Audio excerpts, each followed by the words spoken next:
Hello दोस्तों, कैसे हो आप लोग। इसके पहले वाली वीडियो में हमने पढ़ा था वैद्युत द्विध्रुव और वैद्युत द्विध्रुव आघूर्ण।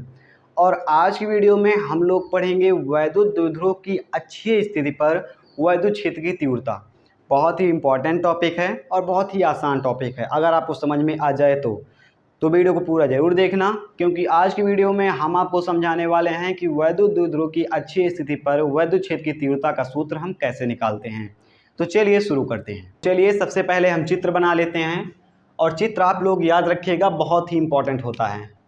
यहाँ से देखते हैं हम, तो सबसे पहले बोला जा रहा है वैद्युत द्विध्रुव की अच्छी स्थिति पर, तो हम वैद्युत द्विध्रुव बनाते हैं। माना कोई ए बी कोई वैद्युत द्विध्रुव है, जिसके ए सिरे पर हम लिख देते हैं माइनस क्यू आवेश और बी पर प्लस क्यू आवेश, और इसकी अच्छी स्थिति पर जो है पी बिंदु स्थित है, और इसी पर हमें वैद्युत क्षेत्र की तीव्रता की गणना करनी है। अब थोड़ा इसे और आसान बनाने के लिए हम इसमें थोड़ा मॉडिफिकेशन करेंगे। मॉडिफिकेशन क्या करेंगे, इसके मध्य बिंदु को हम लिख देंगे O, और जिससे ये भी L हो जाएगा, ये भी L हो जाएगा, और मध्य बिंदु से P बिंदु की दूरी को हम मान लेंगे R। बस इतना आप मॉडिफिकेशन कीजिए, केवल इतने चित्र को याद रखिए, बाकी सब कुछ आपको अपने आप आ जाएगा। अब इसमें चित्र में है क्या, केवल एक वैद्युत द्विध्रुव है, और वैद्युत द्विध्रुव से P एक बिंदु है, और इसके मध्य बिंदु से P के बीच की दूरी R है। तीन चीज़ें इसमें हैं। अगर आपको ये तीन चीज़ें आ रही हैं, समझ लीजिए आपको ये इसका सूत्र निकालना में बहुत आसानी हो जाएगी, और आपको बहुत आसानी से इसका सूत्र आ जाएगा। अब आप इसे लिखेंगे कैसे। शुरुआत में आपको ये चित्र बनाना है। चित्र बनाने के बाद लिखना है कि ए बी कोई वैद्युत द्विध्रुव है, जिसका मध्य बिंदु O है। O से R दूरी पर एक बिंदु P स्थित है, जिस पर हमें वैद्युत क्षेत्र की तीव्रता की गणना करनी है। अब चलिए लिखते हैं हम इसके न्यूमेरिकल स्टेप्स कि कैसे आपको इसमें इसका सूत्र ज्ञात करना है। तो सबसे पहले हमें P पर वैद्युत क्षेत्र की तीव्रता की गणना करनी है। तो हम प्लस Q के कारण देखते हैं कि P पर कितना वैद्युत क्षेत्र लगेगा, या वैद्युत क्षेत्र की तीव्रता कितनी होगी। प्लस Q के कारण P पर वैद्युत क्षेत्र की तीव्रता, तो हम लिखते हैं यहाँ पर प्लस Q आवेश के कारण, प्लस Q आवेश के कारण, ये आपको कॉपी में आपके पूरा लिखना है, ठीक है। बिंदु P पर वैद्युत क्षेत्र की तीव्रता, ये आप लिख लीजिएगा इतना।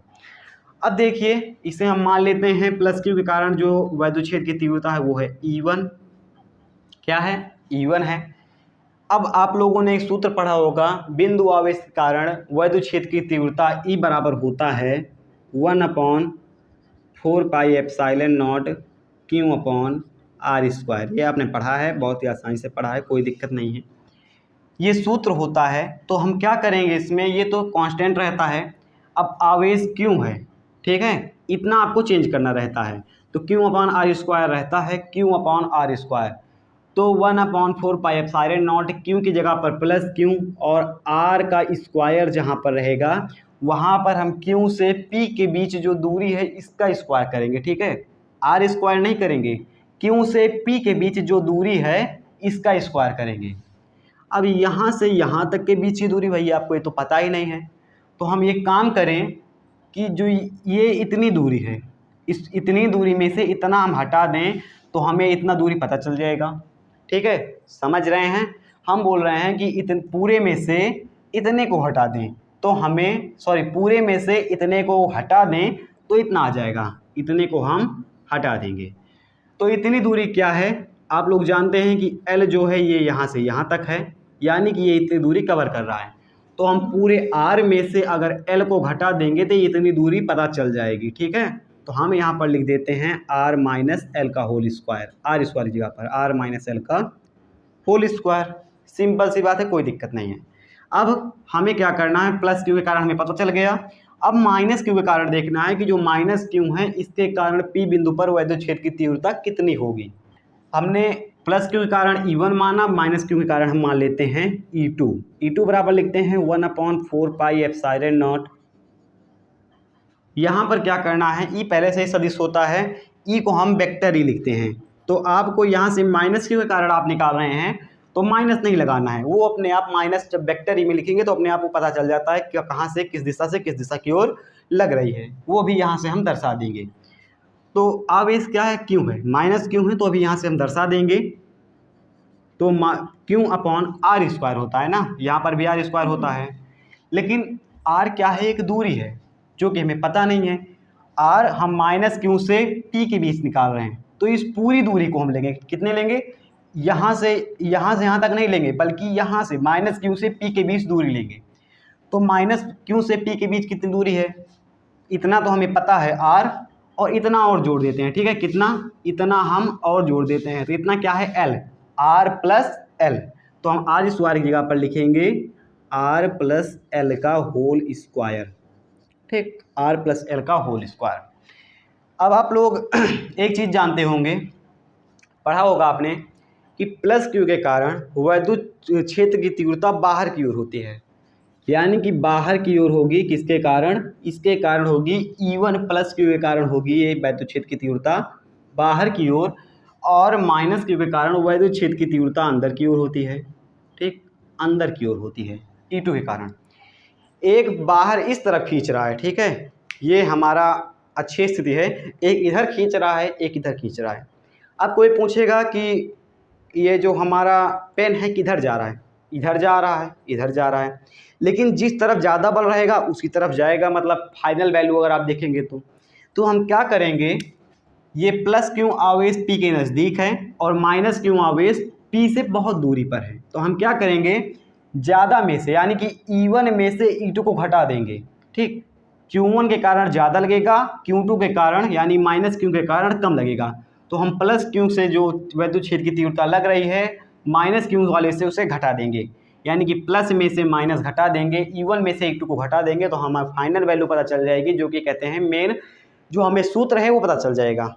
E1 निकाला, E2 निकाला, अब जो नेट E आएगा आपका वो उसका मान हो जाएगा E1 माइनस E2, ठीक, E1 माइनस E2, सेम ऐसे लिख दीजिएगा, और यहाँ पर बीच में लिख सकते हैं अतः परिणामी वैद्युत क्षेत्र की तीव्रता E1 माइनस E2। चलिए इतना हो गया, अब इसे मिटा देते हैं थोड़ा हम। अब क्या करेंगे, हम E1 और E2 की जगह पर इसका मान पुट करेंगे, तो बीच में एक लाइन खींच दें, ज़्यादा अच्छा रहेगा। E बराबर E1 का मान है, यहाँ से देखेंगे 1/4 pi epsilon not Q upon R minus L का होल स्क्वायर, केवल मान देखते चलिए, बीच में माइनस लगा है, और E2 का मान यहाँ से रखेंगे 1/4 pi epsilon not Q upon R plus L का होल स्क्वायर है, ठीक, इतना आपने समझा। अब इसे हम थोड़ा और हल करेंगे, ठीक है, थोड़ा इसे हम और हल करेंगे तो क्या हमें मिलेगा, ये देखिए। अब यहाँ से एक चीज़ देख रहे होंगे, ये इतना पोर्शन, ये इतना, ये और इतना, ये कॉमन है, दोनों में कॉमन आपको दिख रहा है, तो हम कॉमन वाली चीज़ को पहले लिख लेते हैं, तो आ जाएगा हमारा E बराबर 1/4 pi epsilon not, 1/4 pi epsilon not, इधर क्यों है तो हम क्यों भी कॉमन है दोनों में, क्यों इंटू, अब ब्रैकेट में क्या बचेगा, अगर हम इतना कॉमन को एक तरफ कर लेंगे तो हमें बच रहा है 1/R माइनस एल का होल स्क्वायर, और माइनस में 1/R प्लस एल का होल स्क्वायर, ये बच रहा है, ठीक, R माइनस एल का whole square, R plus L का whole square, 1/4 pi epsilon naught into क्यू, ये कॉमन आपका जा रहा है, ठीक है। अब इसे आगे हम थोड़ा हल करते हैं, आगे हल करेंगे तो क्या होगा, ये आप देखिएगा, आगे हल करेंगे तो E बराबर हो जाएगा हमारा 1/4 pi epsilon not Q into, अब एलसीएम लेना आप लोग जानते होंगे, इतना आपको बताने की जरूरत है नहीं, इसका इसमें गुणा करते हैं, इसका इसमें गुणा करते हैं, तो R माइनस एल का होल स्क्वायर माइनस में R प्लस एल का होल स्क्वायर, और बटे में इन दोनों को गुणा, इसका इसमें और इन दोनों का आपस में गुणा करेंगे, ठीक है, एलसीएम लेना है ये, तो R minus L into R plus L. अब देखिए ये भी होल स्क्वायर है, ये भी होल स्क्वायर है, सेम है, तो हम इसको कॉमन करके लिख देते हैं एक जगह पर, का होल स्क्वायर, ये तो होगा R माइनस एल का whole square into R plus L का होल स्क्वायर, इतना आपने देखा। अब देखिए इसमें हम क्या कर सकते हैं, a minus B A plus B, देख रहे हो, a minus B A plus B, तो हम इसे लिख सकते हैं ए स्क्वायर माइनस का बी स्क्वायर का होल स्क्वायर, लिख सकते हैं a minus B A plus B, और ब्रैकेट के बाहर है स्क्वायर, तो हम इसे लिख सकते हैं ब्रैकेट के अंदर a square minus B square, यानी कि R square minus L square, R का स्क्वायर माइनस एल का स्क्वायर। ठीक, इतना आप समझ गए। अब हम क्या करेंगे, इसे हम खोल देंगे। खोलेंगे कैसे, ए प्लस बी का होल स्क्वायर होता है A square plus B square plus 2ab, तो उसे हम लगाएंगे, यहाँ पर है आर प्लस एल का होल स्क्वायर, तो R square plus L square plus 2rl, इसे आप कॉपी में साथ करते चलिए तो आपको समझ में आएगा। यहाँ पर हम लिख देते हैं आर स्क्वायर प्लस का एल स्क्वायर प्लस का 2rl, और माइनस का चिन्ह है कॉमन में, तो इसे हम खोलते हैं A square minus B square के सूत्र से, तो ये क्या हो जाता है हमारा आर स्क्वायर माइनस का एल स्क्वायर, सॉरी प्लस का एल स्क्वायर माइनस का 2rl, ये हमारा सूत्र है A square minus B square का, A square minus plus B square minus 2ab। अब एक चीज़ आप यहाँ पर देखेंगे, नोटिस करेंगे, क्या ये है हमारा, इसे हम और हल करते हैं इस साइड में तो आपको पता चलता है। ठीक, ई बराबर क्या आ जाएगा हमारा 1/4 pi epsilon not Q into, इसे इस तरह से लिखते हैं, यहाँ पर क्या हो रहा है हमारा R square plus L square plus 2rl, R square plus का एल स्क्वायर प्लस का 2rl आ रहा है, माइनस में कॉमा है R square plus L square minus 2rl इधर आ रहा है। ठीक, इतना आप समझिएगा। अब नीचे क्या आ रहा है, नीचे हमारा आ रहा है R square minus L square का होल स्क्वायर, इतना आ रहा है। अब एक चीज़ यहाँ पर आप देखेंगे तो यहाँ पर माइनस है, यहाँ पर ब्रैकेट है, अगर हम ब्रैकेट को हटाते हैं तो अंदर के चिन्ह बदल जाते हैं, इतना पता है, ब्रैकेट को हटाने के बाद अंदर का चिन्ह बदल जाता है, तो ये प्लस था, ये भी माइनस, ये भी माइनस और ये प्लस। अब देखिए R square plus R square minus R L square plus L square minus, और यहाँ पर क्या बचा 2rl प्लस का 2rl, तो अगर हम दोनों को जोड़ देते हैं 2rl प्लस का 2rl तो क्या होता है 4rl, 2 + 2 = 4, तो हम इस पूरे को हटा कर लिख देते हैं इसकी जगह पर 4rl अपॉन, ठीक, लिख देते हैं 4rl, ठीक, 2rl × 2rl = 4rl। 4rl को हम इस तरह भी लिख सकते हैं, कई रूप आपको दिखा रहे हैं, 4rl को हम लिख सकते हैं 2 × 2r × 2l, लिख सकते हैं कि नहीं, 2r × 2l, तो 2 दूनी 4, 4rl तब भी आएगा, तो 4rl को हम लिख देते हैं 2 × 2l, और नीचे है क्या R square minus L square का होल स्क्वायर। चलिए अब इसे हम खोल देते हैं गुणा में, ये आ गया गुणा में। अब एक बात बताइए, आप लोगों ने पढ़ा था, इसको हम हटा देते हैं, इसको हम 2r को लिख देते हैं बाद में, चलिए 2r। अब 2l × q क्या होता है, 2l × q, इसे आप थोड़ा अपनी कॉपी में अगर कैलकुलेशन करेंगे, यहाँ से आप वीडियो को फिर से देखिए और अपनी कॉपी में कैलकुलेशन कीजिए तो आपको एकदम एग्जैक्ट समझ में आ जाएगा।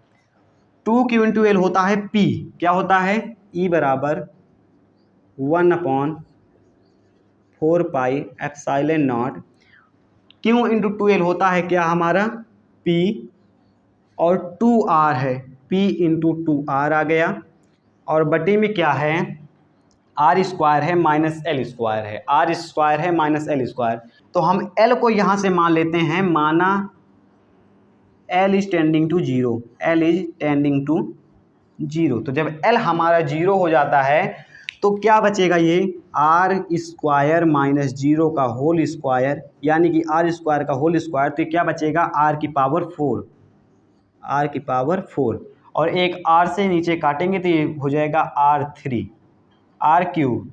अब हमारा जो मेन आंसर है वो आ गया है, ई बराबर हमें मिल गया 1/4 पाई एप्सिलॉन नॉट 2p/r3, जो कि यहाँ पर लिखा है, और यही होता है मेन फार्मूला।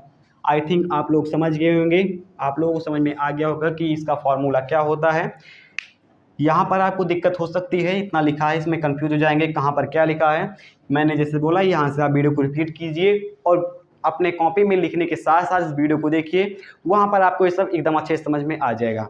अगर वीडियो को देखने के बाद भी अगर आपको समझ में नहीं आ रहा है तो आप प्लीज़ कमेंट कीजिएगा, इसके ऊपर आपको दूसरी वीडियो मिल जाएगी। तो हम मिलेंगे इससे किसी नेक्स्ट वीडियो में। जय हिंद।